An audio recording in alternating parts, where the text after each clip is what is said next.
I was 16, and I remember the exact sound my dad made when he realized the dogs were scared of something they couldn't bite. Not a bark, not a growl, a thin, embarrassed whine like they were ashamed of themselves. Out where we lived, dogs didn't do that. They either tore into a problem or died trying. We were on this scrubby patch of Arizona desert, an hour from the nearest town, where the horizon looked like a straight line someone drew with a ruler and forgot to shade in. Our place wasn't a ranch like you see in movies. No romantic sunsets and guitar bullshit.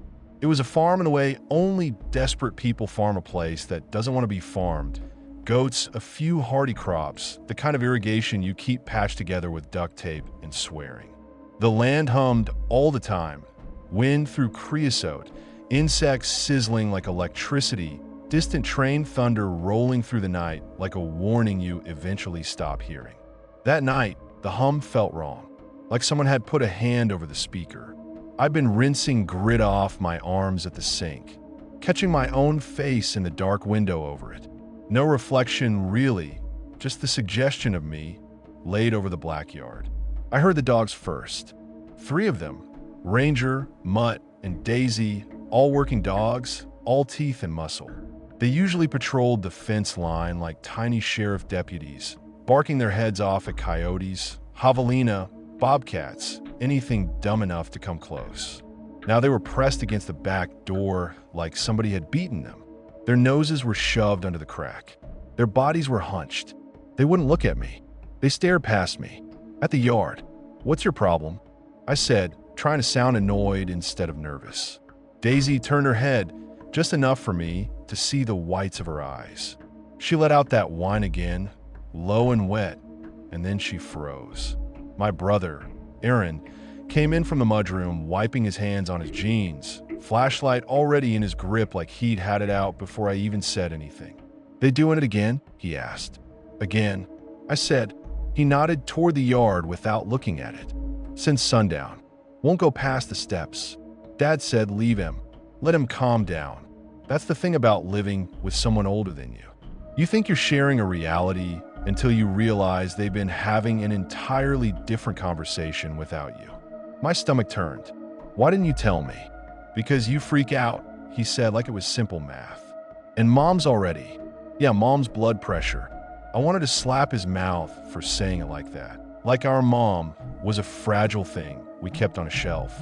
"So, what? We just pretend the dogs are, what?" Depressed. He finally looked at me.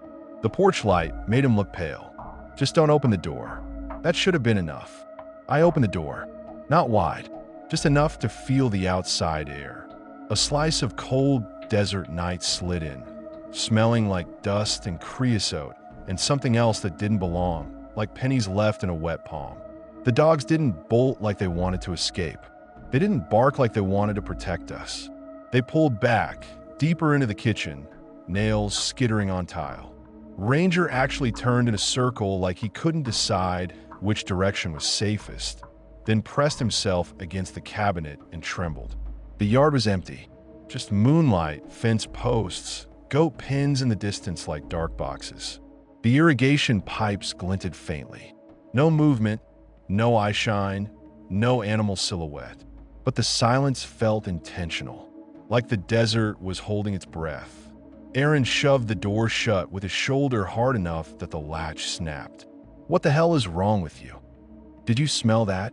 I asked. He stared at me like I was trying to make it mystical. "Smell what?"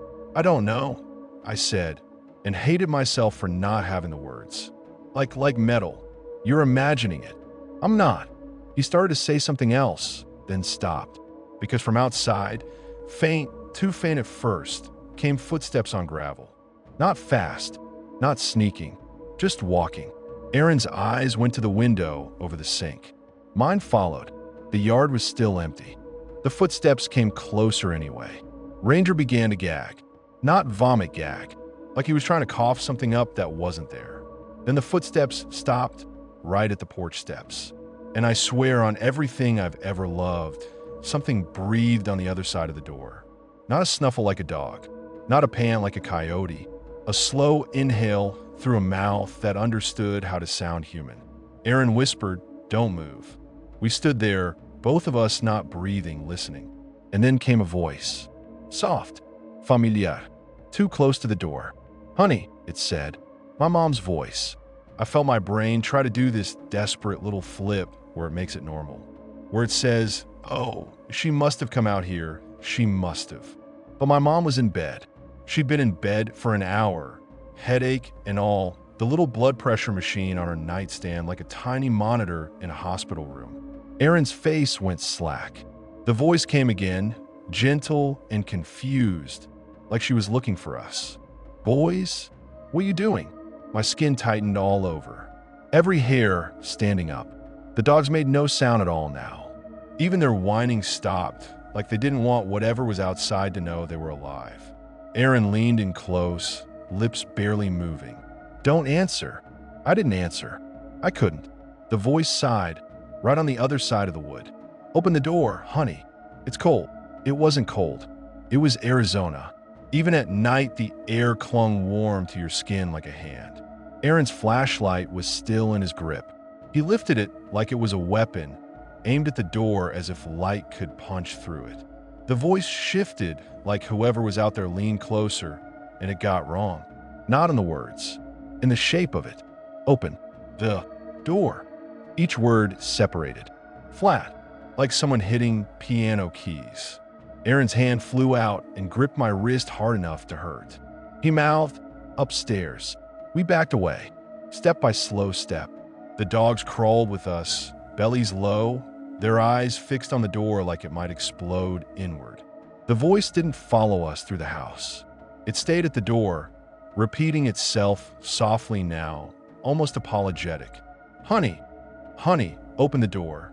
Like a lullaby, like a trick. We got halfway down the hall when my dad's bedroom door opened and he stepped out in boxers and a t-shirt, hair sticking up, that old revolver he kept more out of habit than use hanging heavy in his hand. What's going on? He whispered, already pissed off. Erin tried to answer. It came out in a breath. Someone's out there. Dad's eyes cut to the back door. He heard the voice too. His whole face changed in an instant. The way a man's face changes when something moves from annoying into threat. That's your mother, he said, but it sounded like he didn't believe himself. The voice said, I can't sleep. Open the door. Dad marched down the hall, bare feet silent on the tile, like he'd turned into a different kind of animal. I followed, even though I didn't want to.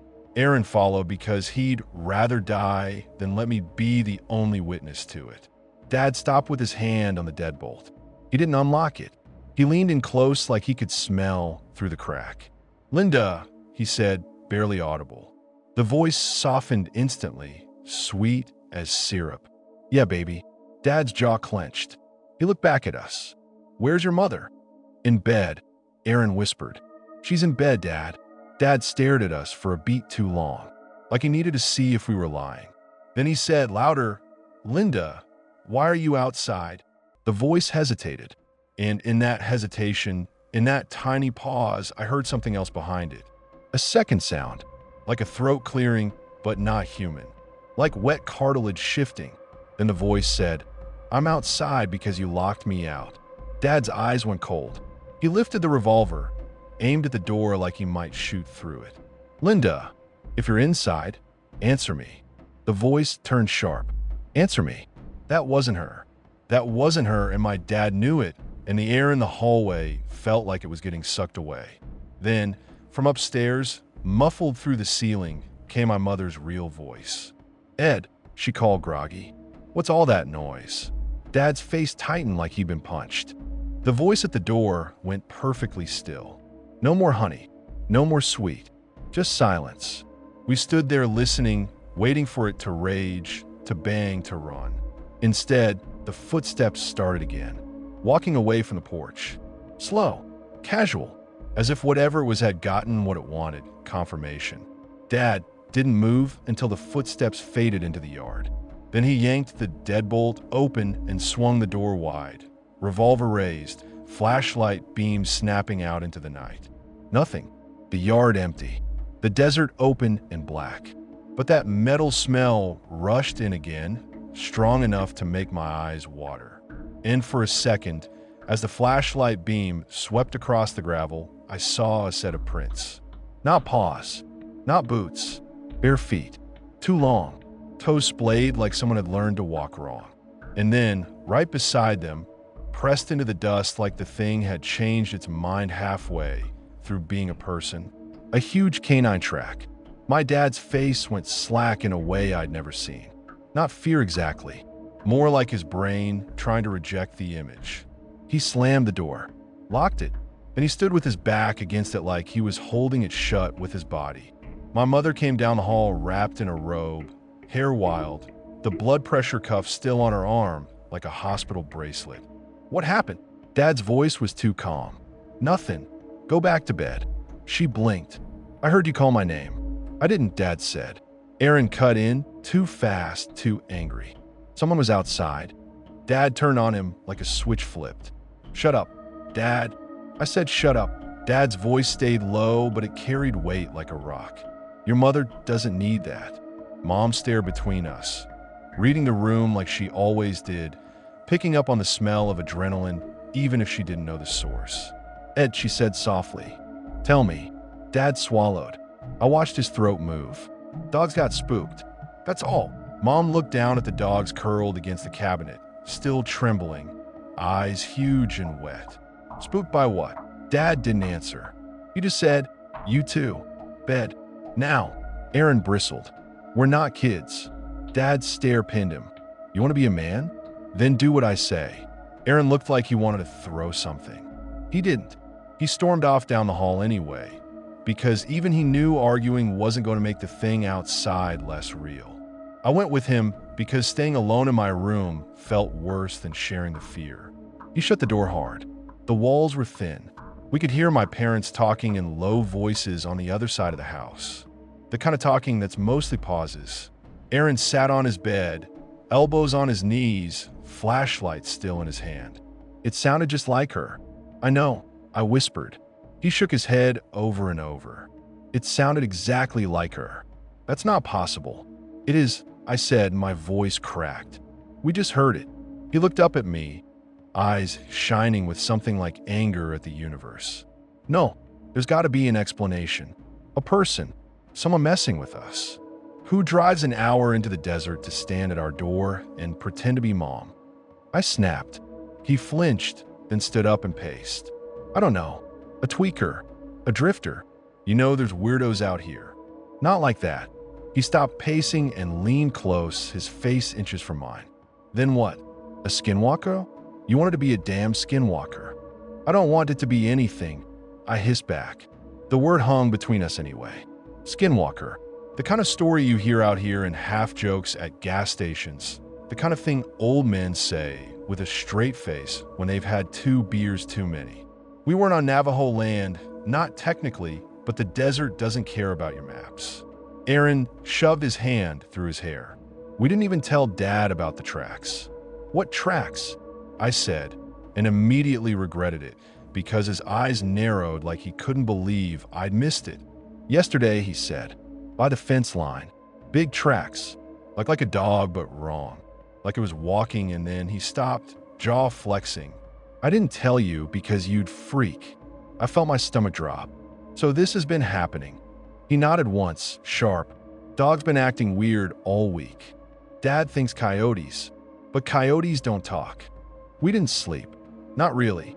We lay there listening to the house settle and the wind push at the window screens, waiting for the voice to come back, waiting for footsteps on gravel, waiting for the doorknob to twist. At some point near dawn, Ranger barked once, one hard, warning bark, and then went silent again. And then from somewhere outside the house, not close, not far, came a sound that made my throat close. A coyote yip, then another, then a whole chorus. Except it wasn't right. Coyotes yip like laughter. This sounded like someone doing a bad impression of laughter. Too rhythmic, too coordinated, like a crowd practicing. Aaron sat up in bed, eyes wide. Hear that? I nodded. The yips rose and fell like waves for maybe a minute, and then they all stopped at once. Silence slammed down over the desert. Then from beneath our window, a whisper. Not my mom's voice this time. Not anyone's. just a breathy sound in the dust. Boys! Aaron scrambled off the bed and yanked the curtain back, flashlight beam stabbing at the window. Nothing, just the dark yard and the fence line and the goat pens sitting quiet. I wanted to puke. Aaron's voice broke, low and furious. Dad gonna call the sheriff. There is no sheriff, I whispered. There was one, kind of, but he covered half the county. Dad could call, sure. He could wait 2 hours for someone to drive out and shrug at our footprints and tell us to stop watching scary movies. Morning came like it always did. Hard sunlight, heat building fast, the desert acting innocent again. Mom made breakfast like her hands hadn't been shaking in the hallway last night.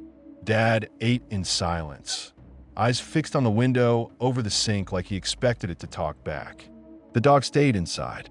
When Dad opened the back door to let them out, they refused to cross the threshold. Ranger peed on the tile, something he'd never done, and then pressed against Dad's legs like a toddler. Dad didn't yell. That scared me more than anything. After breakfast, Dad made us walk the perimeter with him. It should have felt normal. Fence line, dust, the smell of goat shit, sun on your neck. Instead, it felt like we were walking through someone else's memory of our land. Like the details were correct, but the intent was wrong. We found the prints again near the back corner where the fence met a line of mesquite. Dad crouched, ran his fingers over the impressions like he was reading Braille. Bare feet, long wrong toes. Then, a few feet away, canine tracks. Big ones. And between them, scuff marks like something had dropped to all fours. Dad stood up slowly. You see this? He asked us, voice tight. Aaron nodded. Yeah. Dad's eyes flicked to me. You didn't tell your mother. It wasn't a question. No, I said, but my voice sounded guilty anyway. Dad exhaled hard through his nose. He looked out at the brush beyond the fence. The desert shimmered with heat already, mirage rippling like water. This is bullshit, he muttered. This is somebody's joke. Aaron's face twisted. It talked like Mom. Dad snapped his head around. I heard it. So what do we do? Aaron demanded. Dad's mouth tightened. He looked at the goats in the pen, chewing stupidly, unaware. We keep our eyes open, he said. We keep the dogs inside at night. We don't go wandering off the property. And you two don't. He pointed the revolver at the ground like it was a finger. Don't answer any voices you hear outside. You hear me? We nodded. Dad stared at us like he was trying to burn the rule into our brains. Even if it sounds like me, even if it sounds like your mother, you don't answer. He said it like he was afraid he might forget his own voice if he did. That afternoon, the heat got brutal. The kind of heat that makes your thoughts feel thick. Dad had us helping fix an irrigation valve in the backfield, where the pipe ran along a shallow ditch lined with salt cedar. The valve had been leaking, turning the dirt into sticky mud, which in the desert feels like seeing blood where there shouldn't be any. Mom stayed inside because of her headaches. Dad was trying to keep her calm. That meant Aaron and I got dragged out to sweat. We were crouched in the ditch, Dad's hands coated in mud as he fought with a rusted coupling. Aaron held the flashlight even though it was broad daylight, because the ditch shadow made everything look like it had bruises. I was tightening a clamp when I heard it. Not the coyotes, not the wind. A voice drifting from behind the salt cedar line 20 feet away. Honey, it called. My mom's voice again. I froze so hard my hands cramped. Aaron's head snapped up like a dog hearing a whistle. Dad didn't move at first. He kept working, jaw clenched. Like if he ignored it, it would get bored. The voice came again, closer. Boys, you out there? Aaron swallowed. He started to answer, reflex. Dad's hand shot out and grabbed Aaron's wrist, stopping him. Dad's voice came out low and angry. Linda, he called like he was calling a bluff. What do you want?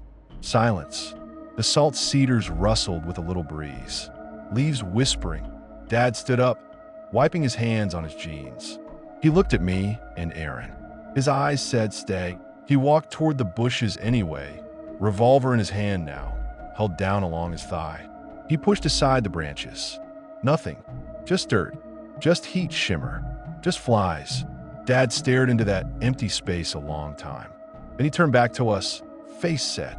"Get in the truck," he said. Aaron blinked. "We're not done." "Get in the truck," Dad repeated louder. We did. We didn't argue. The way he said it made my heart race. We drove back toward the house, dust trailing behind us. Halfway there, my phone buzzed in my pocket. A text from Mom. "Do you boys want lemonade?"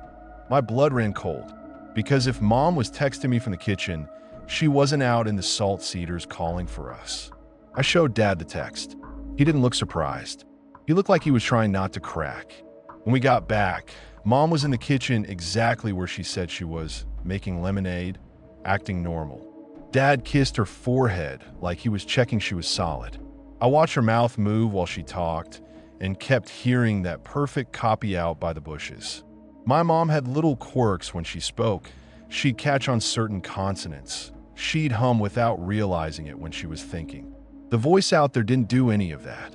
It was like someone had downloaded the idea of her and played it through a clean speaker. That night, Dad put boards over the windows in the living room. Said it was for storms, which was laughable because storms out here are just angry wind and rain that lasts 15 minutes. Mom watched him nail them up, eyebrows raised, but she didn't fight. I think she'd started to feel it too. The change in the air, the way the dogs wouldn't leave the kitchen. Around midnight, the coyotes started again. Only this time, it wasn't a chorus. It was one coyote yipping slowly, deliberately, like it was calling out a signal. Then, from the darkness beyond the fence line, a second coyote answered. Except the second one didn't sound like an animal at all. It sounded like someone imitating an animal, mouth too big, lungs too deep. Aaron sat up in his bed and whispered, "It's doing it on purpose." I didn't answer because my teeth were chattering and I didn't want him to hear it. The sounds moved around the property. Left, then right, then closer, then far. Like something pacing, like something checking where we were. At 1:17 a.m., I remember the time because I stared at my phone like it could save me. The dog started whining again. Then a scratch at the back door. Slow, gentle, not claws scraping, more like a fingernail. Scratch, scratch, scratch. Then the whisper of my mom's voice, right at the wood. "Ed," it said. My dad's name. I heard my dad shift in his room down the hall. Heard the bed springs creak as he sat up. Then his voice hoarse. "Linda." The whisper answered instantly, sweet. "Yeah, baby." My stomach dropped. Dad was doing what he told us not to do. I wanted to run down the hall, grab him, shake him, tell him to shut up. But I couldn't move. My dad's bedroom door opened. Footsteps on tile. Bare feet. "Aaron hissed, Dad." My dad's voice snapped. "Stay." He came into the hallway, revolver in his hand again. The dogs were pressed against the cabinets, eyes wide, bodies rigid like they were bracing for impact. Dad stopped 6 feet from the back door. "If you're my wife," he said, voice shaking with fury, "tell me what you made for dinner last Friday." Silence. Then, in my mom's voice, with no hesitation at all, "Chicken." Dad's face tightened. Because last Friday, Mom had made pot roast. I remembered because I complained it was dry and she'd flicked me with a dish towel. Dad whispered, almost to himself, "Not her." And from the other side of the door, the voice changed. Dropped lower. Flattened out. "You don't know her," it said. Then a sound like the wood swelling with pressure. Not a bang. More like something leaning its weight into it. The deadbolt held. The door didn't move. But the smell of metal flooded the kitchen so thick I tasted it on my tongue. Dad raised the revolver and fired once through the door. The shot was deafening in the small house. The dog screamed, actually screamed, and bolted down the hall, slamming into my door hard enough to rattle it. For a second after the shot, everything went silent. Then from outside, a laugh. Not a human laugh. Not a coyote yip. A laugh that sounded like someone who'd never laughed before trying it out. Dad stood frozen, revolver smoking, breath coming fast. He didn't fire again. He didn't move. Like he'd realized the rules were not the ones he thought. Then the footsteps retreated into the yard again. Slow, calm. And as it walked away, it spoke in my mom's voice one last time. Soft and almost kind. "You shouldn't waste bullets, honey." Morning after that felt wrong in a new way. like the land had shifted a few inches and we were all pretending it hadn't. Dad called the sheriff's office, not 911. Out here you call the non-emergency line, you leave a message, you wait. He spoke to a dispatcher who sounded half asleep and bored. "Someone's been on my property," Dad said, voice clipped. "Any damage?" she asked. Dad looked at the bullet hole in the back door. "Yeah." "Any suspects?" Dad paused. I watched his face struggle between honesty and being taken seriously. "No, we can send a deputy," she said, and it sounded like she didn't mean it. "How long?" "Could be a few hours," she said. "Deputy's out on a call." Dad hung up without saying goodbye. He didn't tell Mom about the voice. He told her someone was messing around. Some idiot. Some kids. He said it with conviction because he needed her to believe it. But Mom wasn't stupid. She watched the dogs. She watched the way Dad jumped at every sound. She watched Aaron and me stop talking unless we had to. Later that day, Samson went missing. Samson was one of our yearling bucks, black as burnt wood, mean as hell, always testing fences like he wanted to die. If anyone was going to find a way out, it would be him. Dad found the pen, gates still latched. No broken boards. No torn wire. Just missing goat. He stared at the empty space in the pen for a long time. Then he turned and looked at Aaron. "You stay here," he said. Aaron scoffed. "Like hell." Dad's face hardened. I said stay. Aaron stepped closer, chest puffed like he was about to challenge him. "You can't keep treating me like a kid. If something's out there, you don't go alone." Dad's jaw flexed. For a second, I thought he might actually hit him. Then Dad's shoulders sagged a fraction, like he realized fighting with his son was exactly what the desert wanted. "Fine," he said. "You go." He goes. He jerked his head at me. "But you take the rifle, and you don't split up. You find the damn goat. You come straight back. You hear me?" Aaron nodded, but his eyes were bright with anger and something else. Excitement. Maybe the stupid part of teenage brain that wants to believe you can win a fight just because you're mad. Dad handed him the rifle like it weighed 1,000 pounds. "One shot in the air if you need me," Dad said. "Not at whatever you think you see." "In the air." Aaron's mouth twisted. "Yeah, sure." We set out late morning, the sun already hammering down, our boots crunching on hard dirt. The path we took cut behind the back field into a stretch of brush and scattered boulders where the goats sometimes wandered when they got loose. At first it felt almost normal, just two brothers tracking a dumb animal. We found hoof prints. We found little nicks of black hair caught on thorny branches. We followed them deeper, where the wind died and the air felt thick. That's when the insects went quiet. Not gradually, all at once like a switch. Aaron slowed. "You feel that?" he whispered. I nodded. My mouth was dry. I could hear my own heartbeat. We kept walking anyway, because turning back felt like admitting the thing had control. And because we didn't want to go home and look Dad in the eye and say we were scared. Then we heard it. Flies. A low, constant buzz, like a generator. Aaron lifted his chin and turned toward the sound. We left the path and climbed around a boulder. The rock was sun-hot under my hand, rough and sharp. On the other side, in a shallow clearing, Samson lay on his side. At first my brain tried to pretend he was alive, just resting. Then it caught up to the detail. His belly was opened, not tore like a predator, not ragged, opened. His guts were out, gleaming wet in the sun, and they had been arranged around him in a circle that wasn't quite a circle. Like whoever did it got bored halfway through being precise. Flies crawled over everything, fat and frantic. The smell hit me so hard my eyes watered and my throat closed. I gagged. Aaron's hand landed on my back hard. "Don't," he said, like he could physically push the vomit back into me. "What the fuck?" My voice came out thin. Aaron's eyes were darting over the clearing, the brush, the boulders, looking for movement. "Could be a mountain lion," he said, but it sounded like he didn't believe it. "Mountain lions don't make circles," I snapped. He swallowed. "Shut up." I stepped closer before I could stop myself, drawn by this awful need to confirm it was real. The organs were placed almost carefully, like someone making a wreath. There were tracks in the dust around the body. Bare feet, then canine paws, then something in between. My stomach lurched again. Aaron whispered, "We go." He grabbed my arm and yanked me away from the corpse like it could infect us just by looking. As soon as we turned back toward the trail, the desert answered. A yip, then another, then many. Coyotes, except not coyotes. The sounds came from different directions, too many to count, circling us in a way that didn't make sense. Some were high and sharp, some were low and wet, like different throats trying on the same noise. Aaron shoved the rifle into his shoulder. "Move," he said. We ran. The path back felt longer, like the land had stretched.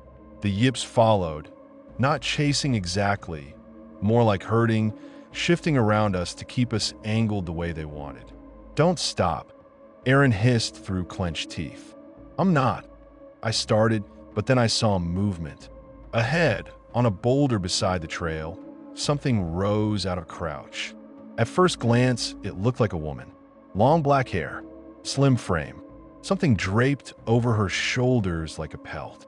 In the glare, it took my brain a second to register what I was seeing. The pelt had a head attached, ears and glassy eyes staring dead forward, like a coyote skin worn wrong.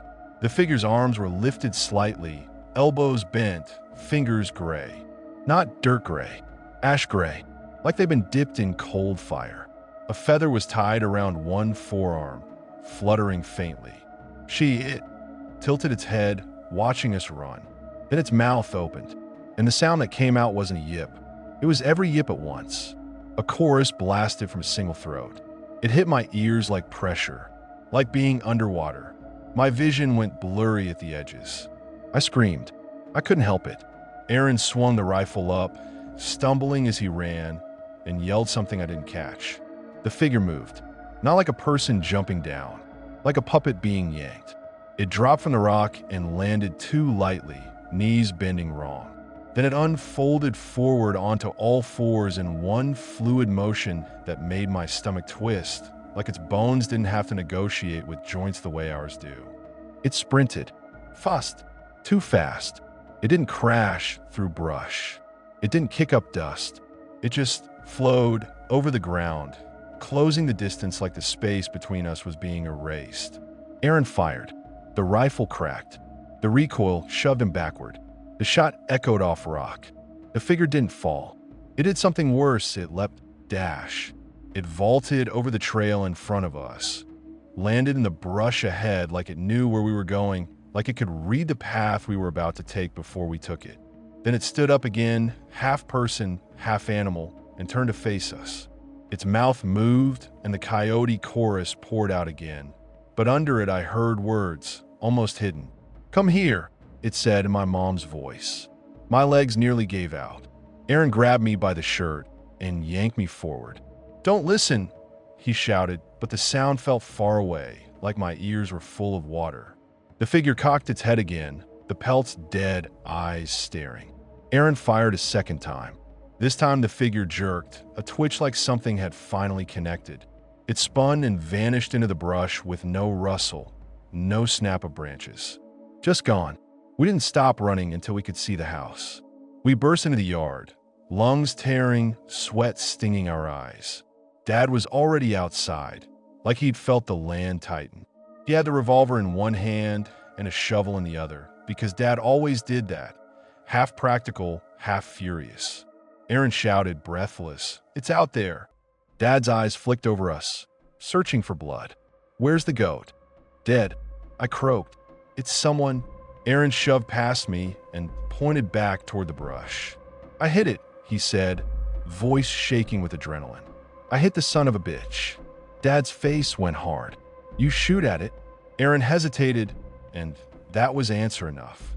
Dad's jaw clenched so tight I heard his teeth grind. "Show me." Aaron bent down and pointed at the dust near the path. "There," he said. "Blood. A thin trail of it, dark and glossy. From one angle, it looked red. From another, it looked almost black, like oil." Dad stared at it like it was a sentence he didn't want to read. He finally looked up at us, eyes flat. "Inside," he said. Aaron started to protest. Dad cut him off with a look. Inside. Now. We went in. The dogs crowded around us, sniffing like they were checking we were still us. Mom came out of the kitchen with a dish towel in her hands. Her face went pale when she saw ours. What happened? She demanded. And her voice had that edge, the one that meant she was done being protected. Dad stepped between her and us like a wall. Nothing you need to worry about, he said. Ed, she snapped. Don't you dare, Dash. Aaron, still buzzing, still stupidly brave, said, something's on the property. Dad whirled. Shut up. Mom's eyes flashed. No, you shut up. I'm not a child. I hear you whispering at night. I see boards on my windows. I see those dogs pissing themselves. Something is happening, and if you won't tell me, I'll. The back door handle jiggled. Just once. Everyone froze. The room went silent except for the old fridge humming and the faint click of the handle settling back. Mom's face drained of color. Dad lifted the revolver slowly, like he'd been waiting for this exact moment. He raised a finger to his lips, quiet. Then, from the other side of the back door, came a voice, soft and polite. My dad's name, in my dad's own voice. Dad didn't answer. The voice tried again, closer, almost amused. Ed, open the door. Ed, open the door. My dad didn't even blink. He raised the revolver higher, aimed at the dead center of the wood like he could shoot a voice. Mom stood behind him, one hand on her own throat, like she was feeling for her pulse. Aaron had drifted closer to the hallway, half hidden, like he wanted distance but didn't want to miss anything. I was stuck between the kitchen table and the fridge, the cold air from it blowing on my shin, and I remember thinking, stupidly, that I hadn't put my shoes back on after we ran in. Bare feet, in a house with broken glass, sometimes.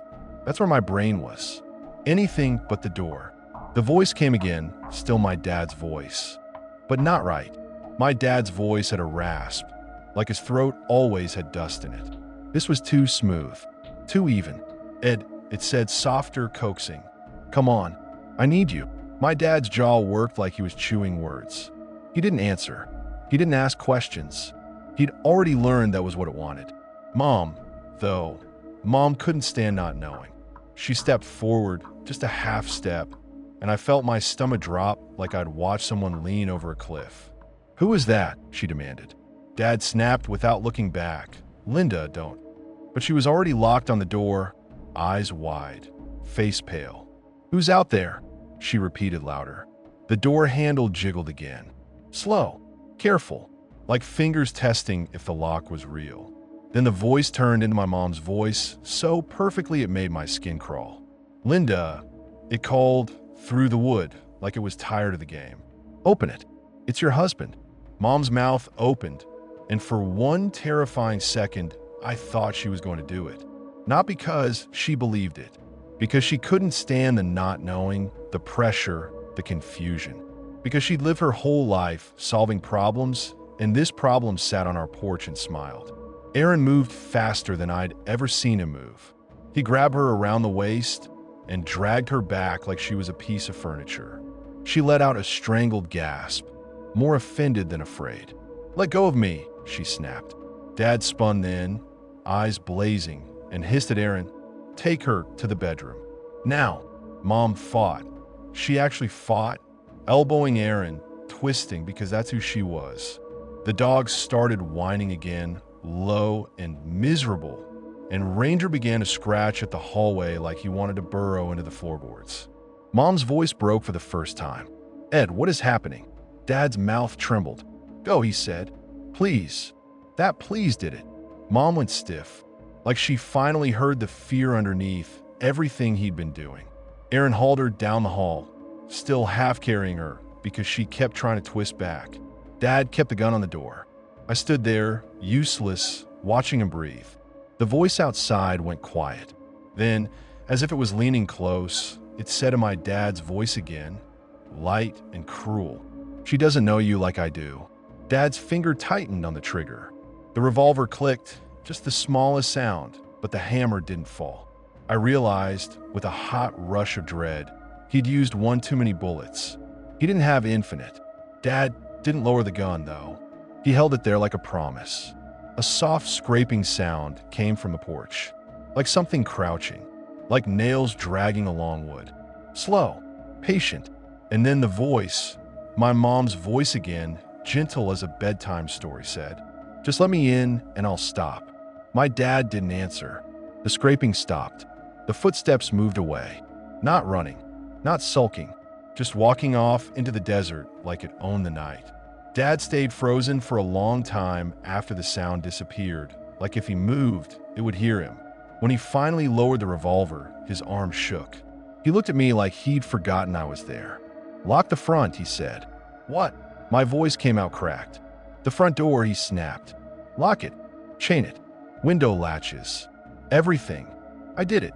I moved through the house like a sleepwalker, checking every latch, every pane, every weak little point where a normal person might come in. It felt ridiculous, like we were fortifying against an idea. In my parents' room, Erin had Mom sitting on the edge of the bed, her hands clenched together so hard her knuckles were bone white. Erin stood in front of her like a guard dog, chest heaving. Mom's eyes were wild. "I heard my own voice," she whispered when I walked in. "I heard me."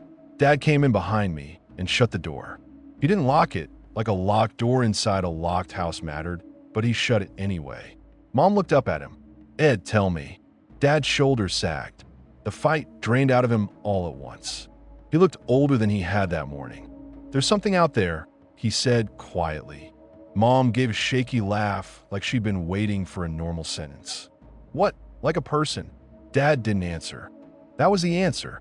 Erin's voice came sharp. It wore a pelt. It ran on all fours. He swallowed hard, pride cracking. "It sounded like you." Mom's face crumpled. Not into tears exactly. More like her brain couldn't keep the shape of itself. "Why us?" she whispered. Dad looked away. "I don't know. We didn't sleep. None of us." The dogs curled in the hallway outside my parents' room like they were guarding a sick room. Every creak of the house made my heart race. Every gust of wind made me taste that metal smell, even when it wasn't there. Around 3 in the morning, I heard something on the roof. Not a thump like a raccoon. Not the soft scuttle of an animal. Slow steps. Even weight. Like someone walking up there without urgency. Dad sat up so fast the mattress squealed. Erin grabbed the rifle from the corner, knuckles white. Mom didn't move, just stared at the ceiling like she was listening to death pick its route. The steps crossed above us, paused, then moved again. Not toward the chimney or the attic access, toward the edge over the back porch. Then came a sound so small it almost didn't register. A fingernail tapping the window glass. "Top, top, top." Dad hissed, "Don't look." Of course I looked. It was instinct. It was sickness. It was that stupid human need to confirm horror with eyes. I turned my head slowly. The window was dark, curtains drawn, but the fabric shifted, barely, like something outside had pressed close enough to push air against it. "Top, top." Then my mom's voice, right beside the glass, whispering through the curtain. "Honey, let me in." Mom made a sound in her throat, half sob, half gag. Dad clamped a hand over her mouth without thinking, not to silence her for his sake, but because noise felt dangerous now. Erin raised the rifle, aiming it at the window like he might shoot through the wall. His lips moved around a prayer he didn't know. The tapping stopped. Silence. And then something dragged across the roof again, slow and heavy, like a body being pulled by its hands. It went back the way it came and vanished into the night. When dawn finally bled into the sky, it didn't feel like relief. It felt like the end of a round in a fight where you didn't get to leave the ring. Dad called the sheriff again the next morning and didn't take a few hours as an answer. He drove into town himself, dust still on his boots, and came back with a deputy in his truck. The deputy's name was Holt. Mid-30s maybe, tired eyes, sunburnt neck. The kind of guy who'd seen enough weird calls to stop being surprised, but not enough to stop being skeptical. He walked our yard slow, hand resting on his belt like that posture could make the desert behave. Dad showed him the back door, the bullet hole, the footprints by the fence, the blood trail that had dried almost black in the dust. Holt squatted, stared at the tracks, and I watched his mouth tighten. "You got wolves out here?" he asked. Dad's laugh was humorless. "No." Holt looked at the barefoot impressions again. "Someone barefoot running around your property at night?" Aaron snapped.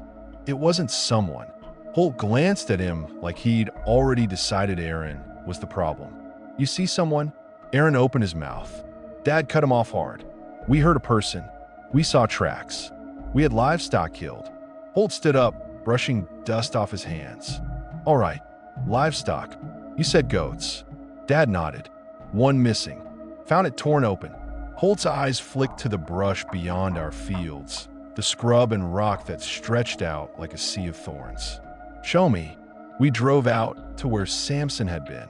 The carcass was still there because Dad hadn't wanted to go near it again. Flies still swarmed, thicker now. The circle of organs looked even more obscene in daylight, like someone's idea of art. Holt took one look and went quiet. He didn't make jokes. He didn't shrug. He walked around it slow, scanning the dust. He stopped at the footprints, those long, wrong feet, those big canine prints, and he crouched again. His fingers hovered over the impressions without touching. "Cougar could do the gutting," he said, but his voice wasn't sure. "Circle's odd." Aaron couldn't help himself. It sounded like Mom. Holt shot him a look. "What?" Dad's face went rigid. He's stressed. Heat's getting to him. Aaron's head snapped toward Dad. "Are you kidding me?" Dad's eyes held him in place. Not in front of him. Holt stood, eyes moving between us. "You said you heard someone?" he said carefully. "You see anyone?" Aaron's fists clenched. "Yeah." Dad's jaw flexed. "No." Aaron stepped forward, voice rising. "You're gonna lie?" "After." Dad grabbed Aaron's shirt and yanked him close hard enough their foreheads almost touched. "Not," he said through his teeth, in front of the deputy. Holt held up a hand. Hey, calm down." Dad released Aaron like he was burning. Aaron stumbled back, furious, humiliated. Holt stared at us for a beat too long, then looked out at the brush again. "You got neighbors?" he asked. Dad shook his head. "Nearest is 5 miles. Holt nodded slowly. "All right, I'm gonna be straight with you. People do weird shit out here. Drifters, tweakers, pranksters. But," he looked at the tracks again, "but this is weird." Dad's mouth twitched. "Nosleep." Holt didn't smile. "I can't camp out here. I don't have the manpower. I can drive by tonight. I can take a statement. But if you're worried..." "We are worried." Mom's voice cut in behind us. We all turned. She'd climbed out of the truck without me noticing, walked up to us, face tight with anger and exhaustion. Her hair was pulled back sloppy. The blood pressure cuff was peeking out of her sleeve like a bruise. Holt's expression softened. "Mom." She didn't give him time. "Something is on our property. Something killed our goat. Something mimicked my voice. I want you to tell me what you're going to do." Holt opened his mouth, closed it, then chose his words like he was stepping through glass. "Ma'am, I'm going to put extra patrol in the area tonight. I'm going to file this as vandalism and livestock destruction. If there's a suspect, we'll investigate." Mom stared at him like she'd asked for water and he'd offered napkin. Dad stepped in, voice low. "Oh, is there anyone local that knows about weird shit?" Holt's eyes flicked back to Dad, wary. "Weird shit like what?"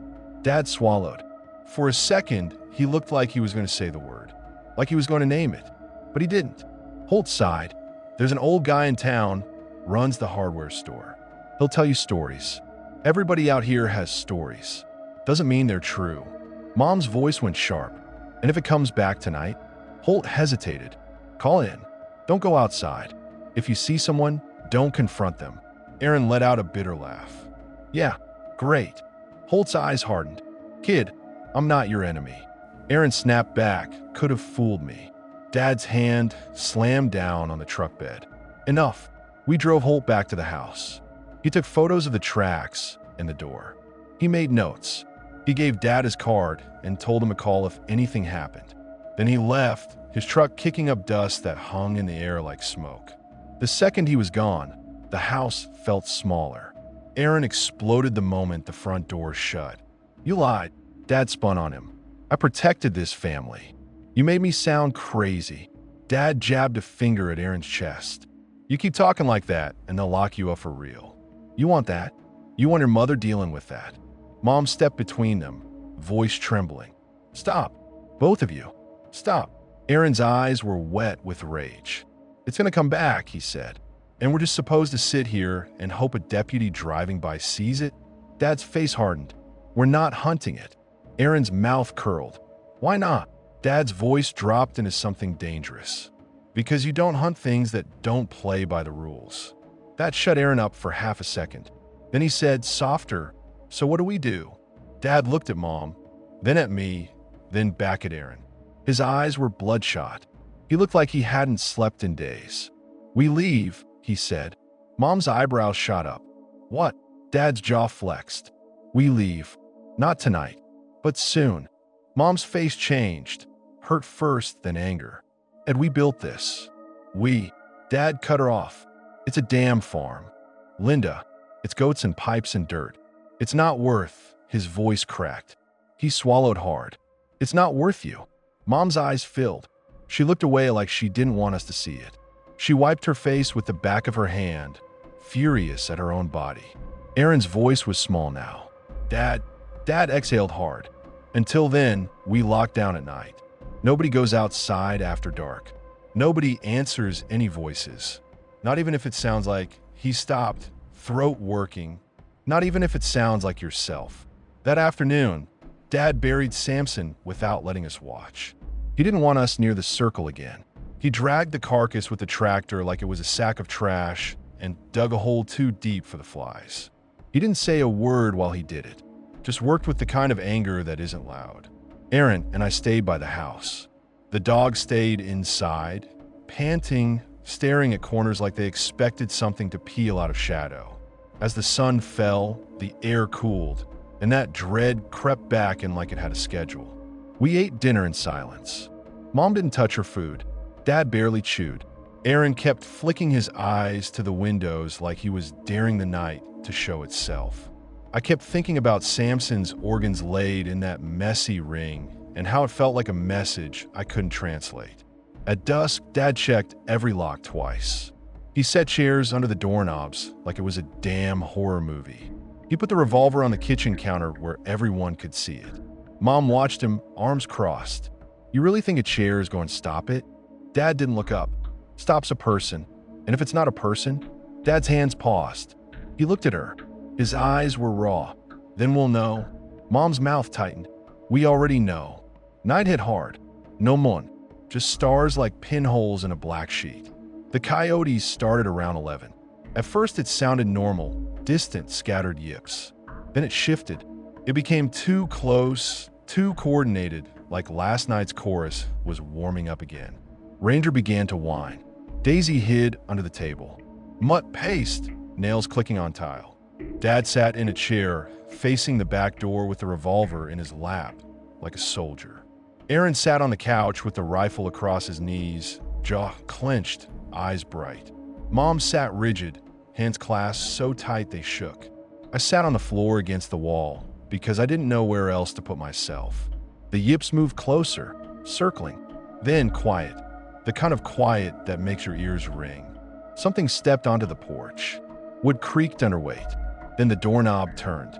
Slow, testing, like it knew exactly how much pressure to apply before the latch would rattle. Dad raised the revolver. Aaron raised the rifle. Mom covered her mouth. The voice that came through the door wasn't my mom's this time. It was mine. Dad. It called in my own voice. Exactly. Same pitch. Same little nasal edge I hated hearing on recordings. My skin went ice cold. I couldn't breathe. It was like my throat forgot how.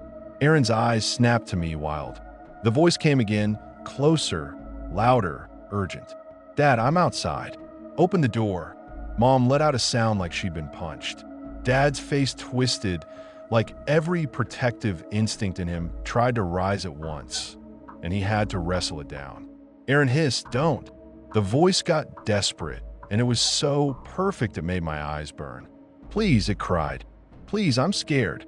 It's out here, Dad slammed his fist down on the table hard enough to make the dishes jump. Shut up, he growled, not at me at the door. Shut the fuck up. Silence. Then laughter. Not loud, not cackling. A soft exhale like amusement. Then my mom's voice, sweet as honey. Dad's face went rigid. Ed, it repeated, you're so mean. Aaron's knuckles were white around the rifle. Dad, he whispered, let me shoot through it. Dad's eyes flicked to him. No. Aaron's voice rose, sharp. Why not? It's right there. Dad's mouth tightened. Because you don't know where it is. You don't know what you're shooting. You shoot through the door and you hit your mother. You hit your brother. Mom snapped, stop saying that. Aaron's face twisted. Then what? We sit here while the doorknob turned again. Harder, like it was getting annoyed. Then the voice changed. Dropped low. Not anyone's voice. Something that sounded like a throat full of gravel trying to form words. I'm hungry, it said. The dogs went insane. Ranger barking, Mutt snarling, Daisy screaming again, that awful high scream dogs make when they're cornered. Dad stood up so fast the chair scraped. He aimed the revolver at the door, finger on the trigger. The voice on the other side sighed, an exaggerated human sigh. And then from outside came the sound of nails on wood. Scrape, scrape, scrape, like it was dragging something across the porch. Then, right against the door, a wet thump, like a body being dropped. Mom's breath hitched. No, she whispered. Dad didn't move. Aaron leaned forward, eyes wide, as if he could see through the wood. The voice, my mom's voice again, said softly, open the door, honey. Look what I brought you. The wet thump came again, closer. And then something slid. A scraping sound like flesh on wood. Dad's eyes were locked on the bottom seam of the door where a thin line of darkness showed. Something pale pushed into that darkness. Not a hand, not a paw. A strip of something, skin, maybe sliding under the crack like it was testing the space. It moved like a tongue. I gagged. Dad fired. The revolver cracked. The bullet punched through the door with a splintering pop. The strip of pale flesh jerked back so fast it disappeared like a snapped rubber band. Outside, the coyotes erupted again, a chorus of yips and screams that made my ears ring. Aaron shouted, you hit it. Dad didn't answer. He kept the gun up, breathing hard. The chorus moved fast, circling, darting, then broke into a single long wail that didn't sound like any animal I'd ever heard. It sounded like a person trying to scream through a mouth that wasn't shaped for it. Then the porch boards creaked again, footsteps moving away. Slow, calm. The coyotes faded with it, like they were being reeled in. We sat there in the aftermath, hearts pounding, the smell of gunpowder mixing with that metal stink until the kitchen smelled like blood and pennies. Mom started crying quietly, shoulders shaking, face in her hands. Dad didn't comfort her. He stared at the door like he was waiting for it to speak again. Aaron whispered, what did it drop? Dad's voice was raw. Nothing. Aaron looked at him. I heard something. Dad's eyes snapped to him. Nothing. He repeated harder. Because we're not opening the door. We didn't open it that night. We didn't open it the next day either. When the sun came up, Dad went out alone with the revolver and the rifle and a shovel. He made us stay inside. We watched through the boarded window slats like prisoners. He stood on the porch for a long time before stepping down, like he expected the yard to lunge at him. He moved slow, scanning, circling the house. He stopped near the porch steps, then crouched. He didn't touch whatever was there. He stared at it like it offended him. Then he stood up, walked to the side yard, and started digging. Aaron pounded on the window. Dad, what is it? Dad didn't look up. Mom pressed her face to the slat, eyes wide. Ed, she called, voice shaking. Dad kept digging. After a few minutes, he went back to the porch and dragged something into view with a shovel like he didn't want to touch it with his hands. It was a dead coyote, but it wasn't right. Its belly had been cut open like Samson's. Its organs had been pulled out and arranged, messily, half-circle, like whoever did it couldn't be bothered to finish. And its mouth had been stretched, like someone had tried to make it smile wider than it was built for. Dad dumped dirt over it fast, burying it like he was trying to erase the sight. When he came back inside, his hands were shaking. Mom took one look at his face and went quiet. She didn't ask questions. She just nodded once, like she understood something important had shifted. That was the night Mom finally agreed to leave. Not because Dad convinced her, because she saw, in Dad's shaking hands, that whatever was out there could reach into our lives anytime it wanted and leave gifts on our porch. After that, the days blurred into a routine of fear. Dad didn't tell neighbors. There weren't really neighbors. He didn't invite anyone over. He didn't let Aaron or me go anywhere alone. He started driving into town more, making calls, talking to people quietly. He stopped sleeping in their bedroom and started sleeping in the living room, facing the back door like a guard. Aaron got worse. He couldn't stand it. He started pacing like a caged animal, talking about traps, about hunting, about setting up floodlights and cameras. Dad refused. Every refusal made Aaron angrier. "You're just letting it run us off," Aaron snapped one afternoon, sweat pouring down his face as he kicked at a fence post. Dad wiped his forehead with the back of his hand. "I'm keeping you alive." "You're teaching it that it works," Aaron shot back. "You're teaching it that it can do whatever it wants, and we'll just..." Dad turned on him like a storm. "You think this is about pride? You think I care who wins?" His voice cracked into a shout. "I care about your mother not dropping dead from stress.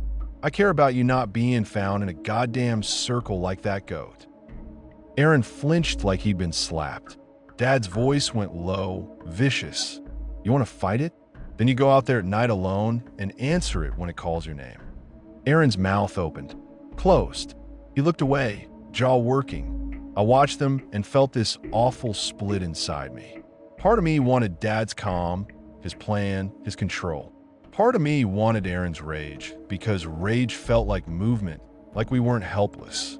The thing outside used that. It started calling in the afternoons again. Not every day, just enough to keep us off balance.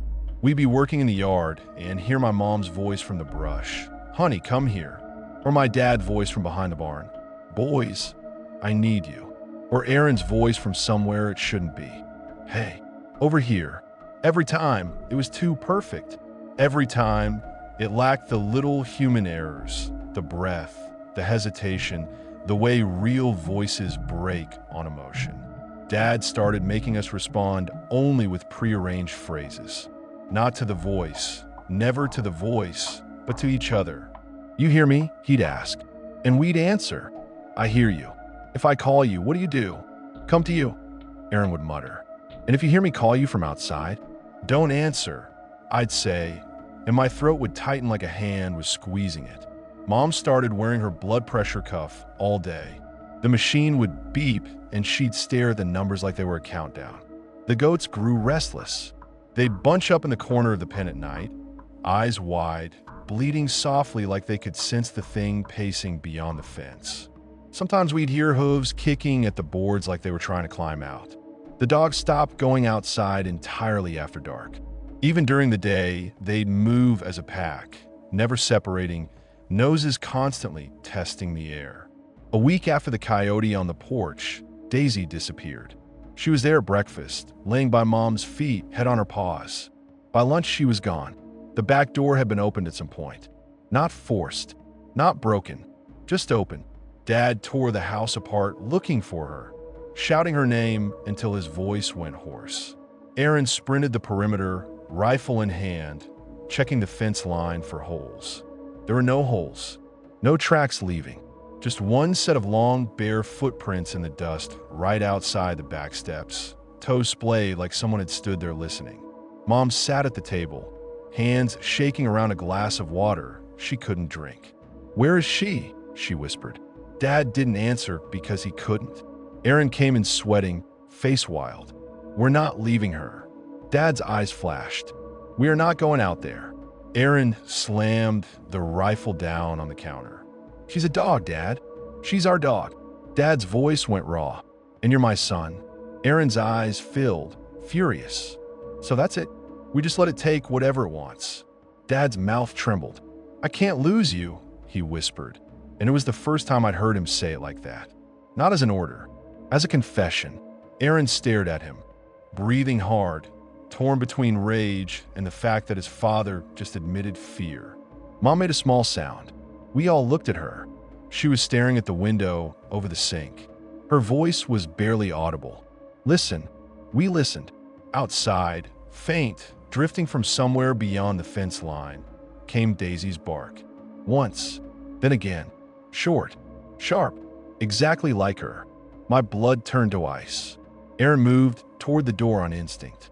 Dad grabbed him by the shoulder hard enough to make him stumble. "That's not her," Dad hissed. Outside, Daisy's bark came again. Then, my mom's voice, sweet and pleading. "Please, Ed, please. She's hurt." Mom sobbed once loud like she'd been stabbed. Dad's grip tightened on Aaron. "Don't," he said, but his own eyes were wet now, fighting. Aaron shook like he was about to explode. "You don't know that," he whispered. Dad's face was twisted with pain. "I know enough." The barking stopped. Silence. Then laughter again, soft, breathy, amused. And then a whisper in my own voice, right outside the window. "Coward." Aaron snapped. He shoved Dad off him, yanked the rifle up, and stormed toward the back door. Dad lunged, grabbing the barrel, tried to wrestle it away without making noise. "Aaron!" Mom cried. Aaron jerked back, eyes wild. "Get off me." Dad's voice went deadly. "If you open that door, you might as well walk into the desert and lay down." Aaron's eyes were glossy, rage and grief mixing. "I'm not letting it." Dad slammed Aaron against the wall hard enough the framed family photo rattled. "Listen to me," Dad hissed, inches from his face. "It wants you outside. It wants you alone. It wants you to be brave so it can eat you." The word "eat" made Aaron go still, like it hit a part of his brain that understood. Dad swallowed hard, eyes burning. "You go out there, you won't come back as you. You'll come back as a voice." Aaron stared at him, breathing ragged. Then his shoulders sagged. He didn't drop the rifle, but he stopped fighting. Dad released him slowly, like he was afraid Aaron would bolt anyway. We sat in that kitchen with the door locked and the windows boarded and listened to the desert breathe. Daisy's bark never came again. Not real or fake. Dad went outside alone before dawn to look, and he came back with dirt on his knees and blood on his hands that wasn't his. He wouldn't tell us what he found. He just went in the bathroom and threw up. After Daisy, things accelerated. The voices came closer, more often. My mom's voice calling from a barn. My dad's voice calling from the field. My own voice calling from the porch. Once, while I was taking a shower, I heard Aaron knock on the bathroom door and say, "Hurry up. Dad needs you outside." I shut off the water, dripping, heart pounding. "What?" I called. Aaron's voice, through the door. "Dad needs you outside." I wrapped a towel around my waist and yanked the door open. No one in the hallway. The house was quiet. Then from downstairs, I heard Aaron's real voice, muffled, arguing with Dad in the kitchen. My stomach dropped so hard I thought I'd faint. That was the moment I realized it wasn't just mimicking voices. It was learning timing. It was learning routines. It was watching. It knew when to call and when to wait. It knew what buttons to press. It started using the phone too. One afternoon, Mom's landline rang. She answered, and her face went blank in 2 seconds flat. She listened for maybe 5 seconds, then slammed it down so hard the receiver bounced. "What?" Dad demanded. Mom's voice trembled. "It was me." Dad froze. "What did it say?" Mom swallowed. It just breathed, and then it said, "I can call too." The next day, Aaron got a text from his own number. Just 2 words. "Come out." He showed Dad, shaking. Dad stared at the phone like it was a snake. "Ow," Aaron whispered. Dad's voice was flat. Doesn't matter. But it did matter because it meant there was no safe corner. No inside. No outside. No technology. No distance. It could press its mouth against any part of our life and speak. Dad doubled down on leaving. He started making quiet trips into town, talking to realtors, making calls from payphones like he'd time traveled. He took money out in cash. He told Mom to pack important things. Papers, photos, the stuff you grab when the house is on fire. Mom packed like she was sleepwalking. Aaron acted like a bomb. He'd help 1 minute and then explode the next, angry at leaving, angry at staying, angry at being powerless.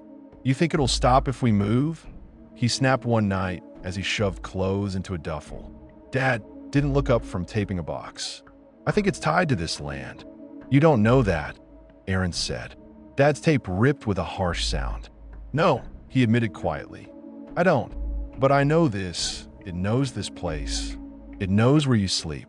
It knows the layout of your damn house. If we're going to die, I'd rather die somewhere it doesn't know how to walk. Aaron stared at him, breathing hard, and then turned away. That night, our last full week there, the thing tried something new. It didn't come to the door.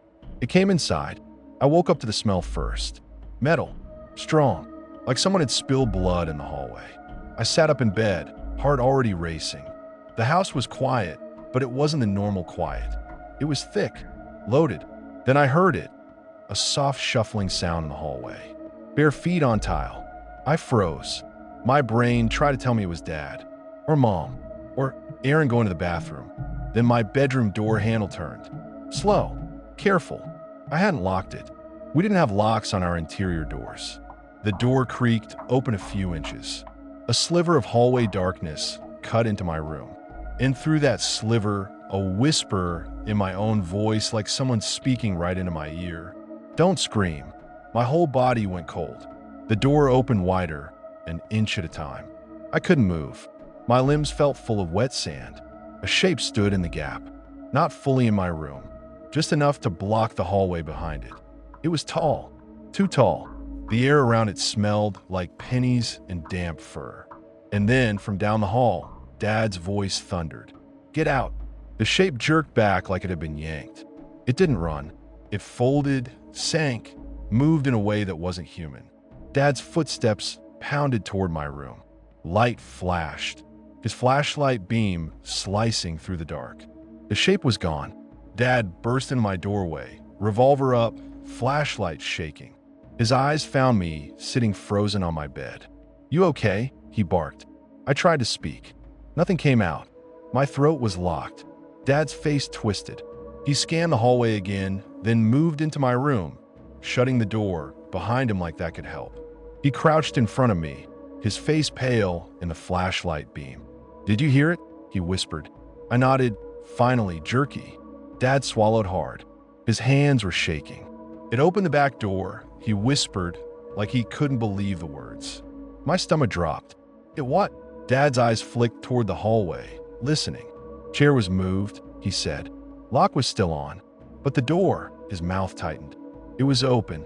I stared at him, horrified. Ow! Dad's jaw clenched. It learns. From the hallway came a sudden shout. Aaron's voice. Dad! Dad flinched like he'd been shot. He stood, revolver up again. Stay here, he ordered, then hesitated, like leaving me alone felt wrong. He shoved the flashlight into my hand. If the door opens again, you scream. You scream like you're dying. You hear me? I nodded, eyes burning. Dad rushed out. I sat there holding the flashlight like a talisman, listening to the house. I heard Mom crying. I heard Aaron yelling. I heard Dad's boots pounding across tile. Then, from somewhere in the house, somewhere close, came the sound of something exhaling through teeth. Not words, just breath, like it was savoring panic. Then my mom's voice from the hallway outside my room, soft and broken. Honey, it's okay. Open the door. I froze. Mom wasn't in the hallway. I'd heard her crying in the living room. The voice came again, closer to my door, my mom's exact tone when she was trying to soothe me after a nightmare when I was little. It's okay. Let me in. I clenched the flashlight so hard my hand cramped. I didn't answer. I didn't move. The voice sighed. Then it changed to my dad's voice, calm and firm, the voice he used when he was trying to make me obey. Open the door. It's safe. I shook my head even though it couldn't see me, like that mattered. The doorknob turned. My heart slammed against my ribs.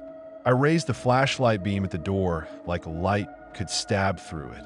The knob turned again, harder. The door rattled in the frame. And then, from the other side, a sound like nails dragging down wood. Scrape, scrape. like someone scratching for fun. I whispered through clenched teeth, "Fuck you." The scratching stopped. Silence. Then the doorknob released slowly, like someone letting go. Footsteps moved away down the hall, bare and soft. I sat there shaking, listening until my ears ached. When Dad finally came back, the sky outside was just starting to pale. He looked wrecked, like he'd run a marathon in hell. "It's gone," he said, voice flat. I didn't ask how he knew. The question felt useless. Dad sat on the edge of my bed like his legs couldn't hold him anymore. He stared at the floor. "We're leaving sooner," he said. I whispered, "Can it follow us?" Dad's mouth trembled. He didn't look at me. I don't know. The next morning, Dad didn't go into town. He didn't make calls. He loaded the truck. Everything became mechanical. Boxes, duct tape, the sound of drawers opening and closing. Mom moving through the house with a tight face, stuffing her life into cardboard. Aaron slamming things down too hard, angry at inanimate objects because they were safer targets than the desert. Dad kept the rifle in the truck cab. He kept the revolver on his hip like it was part of him. We moved in the daytime because night felt like giving it permission. We didn't tell anyone the real reason we were leaving. Dad told the guy buying the goats that Mom's health was getting worse. He told the realtor we wanted to downsize. He told Holt, the deputy, that we'd had enough trouble with trespassers. Holt didn't argue. He looked tired when Dad called, like maybe he'd started to believe us and didn't want to admit it. "You need an escort?" Holt asked. Dad's laugh was dry. "You gonna escort me through the desert?" Holt didn't laugh back. "Just drive careful," he said. The last night in the house was the worst because we all knew it was the last night. It knew too. You could feel it in the air, the way the dogs shook before the sun even set, the way the goats bleated nonstop like they could smell something coming. The sky was a bruised purple at dusk, and the wind died so completely it felt staged. Dad refused to sleep. He sat at the kitchen table with a revolver and a cup of coffee he didn't drink, staring at the back door. Aaron sat on the floor by the couch with the rifle across his knees, jaw clenched, eyes hard. Mom sat in the armchair, hands folded in her lap like she was trying to look calm for us and failing. I sat with my back to the wall, flashlight in my hand again because I didn't know what else to hold. Outside, the desert went quiet. Then, at exactly 10:42, because Mom's blood pressure machine beeped and she looked at the time like she was checking it against a curse, the coyote started. But not in the distance, right beyond the fence line, close enough that we could hear individual breaths between yips. The yipping came in a pattern now, like a chant. Aaron whispered, "It's calling." Dad didn't answer. The yips stopped abruptly. Then the porch boards creaked. One step, then another. Slow, heavy, then a soft knock on the back door. Not a bang, a polite knock. 3 taps. Dad raised the revolver. Aaron raised the rifle. Mom covered her mouth, eyes huge. A voice drifted through the door. My voice again. "Dad," it said, shaky like I was crying. "Please, let me in." Mom made a broken sound. She looked at me, real me, like her brain couldn't hold both at once. I sat perfectly still, throat clenched, hands shaking around the flashlight. Dad's voice came out low, furious, trembling. "No." The voice shifted instantly to my mom's voice. "Ed, don't do this," it pleaded. "I'm cold." Then to Aaron's voice, angry. "Open the damn door." Then to Dad's voice, calm and commanding, "Unlock it." It cycled like that, trying them on like masks, tossing them aside when they didn't work. Finally, it stopped. Silence. Then, the voice returned, not anyone's, low and wet and amused. "You're leaving," it said. Dad's face tightened. He didn't answer, but the silence was an answer. The voice chuckled softly, like a throat learning how. "You think you can," it said. Aaron's voice cracked, furious. "Fuck you." The voice ignored him. It spoke to Mom, in Mom's own voice now, gentle and sickeningly intimate. "Linda," it said, "if you leave, you'll never come back." Mom started shaking harder. "Stop," she whispered. Dad's voice thundered, "Shut up." The voice laughed again. and it did something that made my blood run cold. It spoke in Daisy's bark. Once, twice. Then my mom's voice, soft and broken. "Ed, it has Daisy." Mom stood up like she was pulled by a string. "Ed," she sobbed. "Oh God." Dad grabbed her hard, wrapping an arm around her waist. "No," he growled. "No, that dog is gone."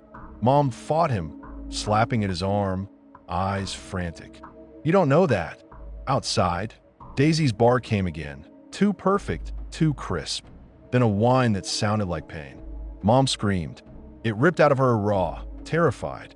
She twisted hard enough that Dad almost lost his grip. Dad hauled her back, pinning her against his chest like he was restraining someone from running into traffic. "Linda, look at me," he barked. Mom's eyes flicked to his face, wild, tears pouring. "Please," she begged. "Please." Dad's voice broke, but he stayed hard. "It's not her." Outside, the voice sighed in my mom's tone, disappointed. "You don't love her," it said. Dad's face contorted like he'd been stabbed. "I love her enough to keep her in this house," he snarled. The doorknob turned. Hard. The latch rattled. Then the entire door shuddered like something had thrown itself against it. Not once. Twice. The chair's Dad had wedged under it scraped, legs squealing on tile. Aaron shouted, "It's coming in." Dad shoved Mom toward the hallway. "Take him." He snapped at her, meaning me. "Bedroom. Now." Mom grabbed my wrist hard, nails digging into skin, and yanked me down the hall. I stumbled, flashlight bouncing wild beams off the walls. Aaron followed, rifle up, breathing fast. Dad stayed at the back door. I twisted to look back and saw him plant his feet like he was bracing against a storm, revolver up, jaw clenched, eyes burning. Another slam hit the door. The wood bowed inward slightly. The chair legs skittered. Dad fired. The shot thundered. Splinters popped from the door. A sound came from outside, half scream, half laugh, then silence. Then, slowly, like it was savoring the moment, the voice spoke again through the ruined door. My dad's voice. Soft, close, almost tender. "Ed," it said. "I'm inside." Dad froze. Aaron hissed, "Dad." Dad's eyes flicked wildly, scanning the kitchen. He took a step back from the door. Another. The voice behind us, behind me in the hallway, whispered in my own voice. "Got you." Mom spun, flashlight beam whipping around. Nothing, but the air shifted. Cold, like a shadow stepped through. Mom screamed. Aaron swung the rifle up, aiming down the hall toward the living room. And then we saw it. Not fully, not clearly, more like the shape of wrongness. A figure stood at the end of the hallway where it opened into the living room, half hidden by darkness, too tall, shoulders draped in that pelt with dead eyes. Its hair hung in long black sheets. Its fingers were gray, ash-stained, and when it moved like it had to remember where its joints were. It didn't rush. It just stood there, head tilted, watching us like we were animals in a pen. It opened its mouth. The coyote chorus poured out, deafening, vibrating through my skull. Under it, words layered over words, voices over voices. Mom, Dad, Aaron, me, all tangled into one sick harmony. It took a step forward. Mom yanked me back into my parents' room and slammed the door so hard the frame rattled. Aaron shoved in behind us and jammed his shoulder against it. Rifle clutched uselessly because he couldn't shoot through the wood without risking us. Dad's boots pounded in the hallway. He slammed into the door from the outside. "Open," he shouted. Mom sobbed, hand shaking on the knob. "Edit." Dad's voice through the door, urgent and sharp. "Open the damn door." Aaron's eyes went wide. He looked at Mom. "Don't," he whispered. Mom's face twisted in agony. "That's him." Aaron hissed, "It's not." Then another voice, softer, calmer, my dad's real tone, the one we'd heard 1,000 times. "Linda," it said. "It's me. Please." Mom froze, hand on the knob, shaking. Aaron's voice broke. "How do we know?" Mom's lips trembled. From outside, the coyote chorus stopped abruptly. Silence slammed down. Then, very softly, right against the bedroom door, my dad's voice again, too smooth, too perfect. "Linda." It whispered, "Open." Mom's face went dead white. Aaron leaned in close to her ear, voice shaking but firm. "Ask him," he whispered. "Ask him something only he knows." Mom swallowed hard, tears pouring. She leaned toward the door and shouted, "Ed, what did you say to me the night we bought this place?" Silence. A long, heavy pause.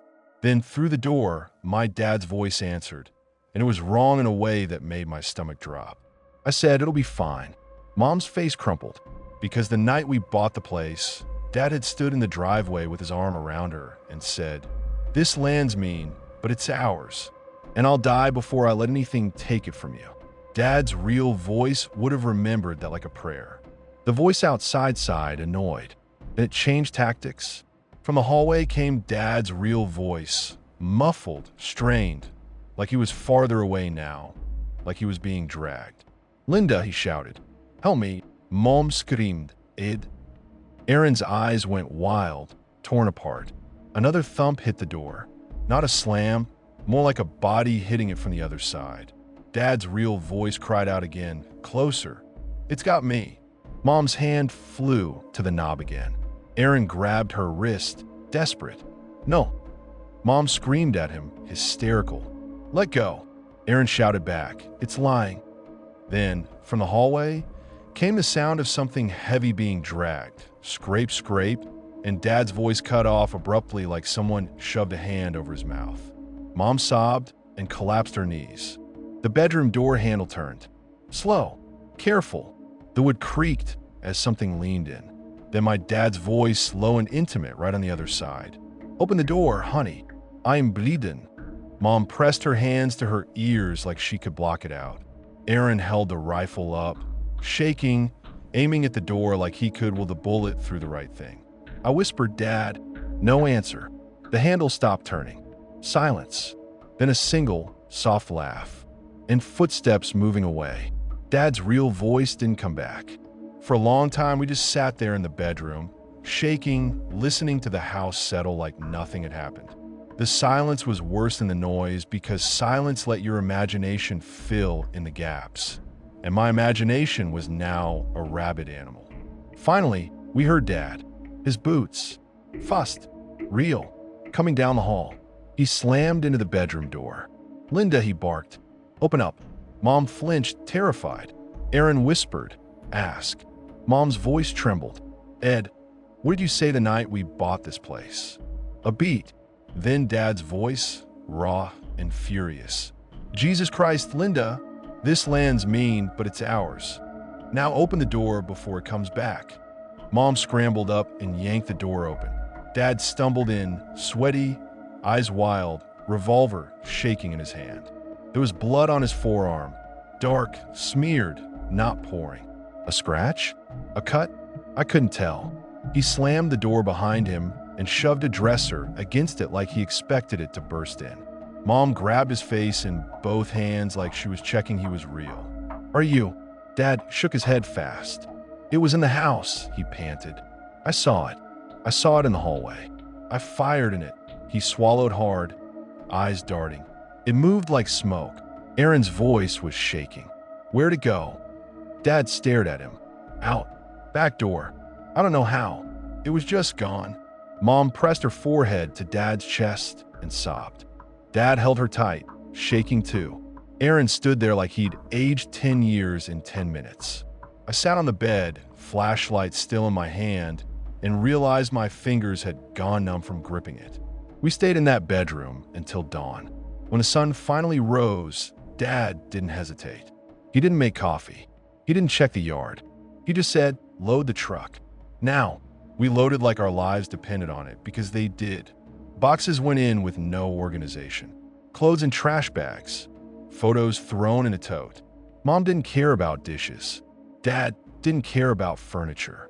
Aaron didn't care about anything except the rifle being within reach. The goats, Dad didn't even try to load them. He'd already sold them. The buyer was supposed to pick them up in 2 days. Dad left the pen gates open and threw feed in the trough like he was apologizing. The goats bleated, confused.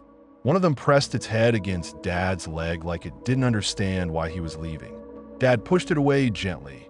eyes wet, face hard. The dogs, what was left of them, Ranger and Mutt, were shoved into the back seat of the truck, panting, trembling, eyes wide.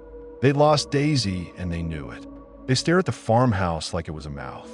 Mom sat up front, hands shaking, blood pressure cuff on, machine beeping every so often like an alarm clock nobody could shut off. Aaron sat in the passenger seat with a rifle across his lap, staring straight ahead. I climbed into the back with the dogs, heart pounding. Dad started the engine, and that's when the voice came. Not from outside, from the radio. Dad hadn't turned it on. It was off. It crackled anyway, filling the cab with static. Then, through the static, a voice, my mom's voice, soft and intimate. "Don't go." Mom made a choking sound. Dad's hand slammed the radio knob, twisting, yanking like he could physically kill it. Static burst louder. Then the voice shifted, my dad's voice now smooth, amused. "You can't leave." Dad's face went pale with rage. He punched the radio hard, knuckles cracking against plastic. The sound cut out for a second. Then, from the speakers, came the Coyote chorus, faint but unmistakable, like a laugh. Dad threw the truck into gear, so hard the tires spit gravel. We tore down the dirt road, dust exploding behind us. In the side mirror, I saw our house shrink. The fence line, the brush, the endless desert beyond. And then, on a boulder near the back field, silhouetted against the morning light, I saw it. The figure, too tall, hair hanging like a curtain, pelt draped over its shoulders, dead eyes staring. It raised one gray hand slowly, not waving, more like pointing. Then even from that distance, I heard it, not through the air but in my bones. My own voice whispering, "I know your names." Dad didn't slow down. He didn't look back. We drove until the desert turned into town, and town turned into highway, and my lungs finally remembered how to take a full breath without pain. We didn't go back, not for anything. Dad handled the sale through calls and paperwork. He let the buyer take what was left, goats, equipment, whatever. He didn't argue about the price. He didn't haggle. He just wanted it done, like closing a door you can't afford to leave open. We moved into a smaller place closer to town for a while, then farther, eventually out of state. I won't say where because even now, years later, I still get this stupid, irrational fear when someone knows exactly where I sleep. Mom's blood pressure got better once we were gone. Not perfect, but the headaches eased. The color came back in her face. She laughed again sometimes, but she never liked the dark after that. She always needed a light on in the hallway. Always needed the TV murmuring in the background like noise could keep silence from listening. Dad never talked about it. Not really. If Aaron or I tried, Dad would shut down, eyes hard, mouth tight, and say, "Drop it." Like speaking the memory might invite it back. Like naming it would give a path. Aaron changed the most. He didn't explode as much after. His anger turned inward. He'd get quiet at night, staring out windows, listening to nothing. Sometimes he'd wake up and swear he heard my mom calling him from outside, even though we were in a suburban neighborhood with streetlights and neighbors and normal sounds. He'd sit up in bed, sweating, and say, "I heard her." And I'd whisper, "No, you didn't." But my own heart would be pounding because the worst part was that I understood exactly what he meant. Because it didn't just take Daisy. It didn't just kill Samson. It didn't just stand on our porch and play with our voices. It got into our heads. It taught us a new rule, that your own senses can betray you, that the people you love can become a trap. Sometimes, rarely, but enough that it makes me sick.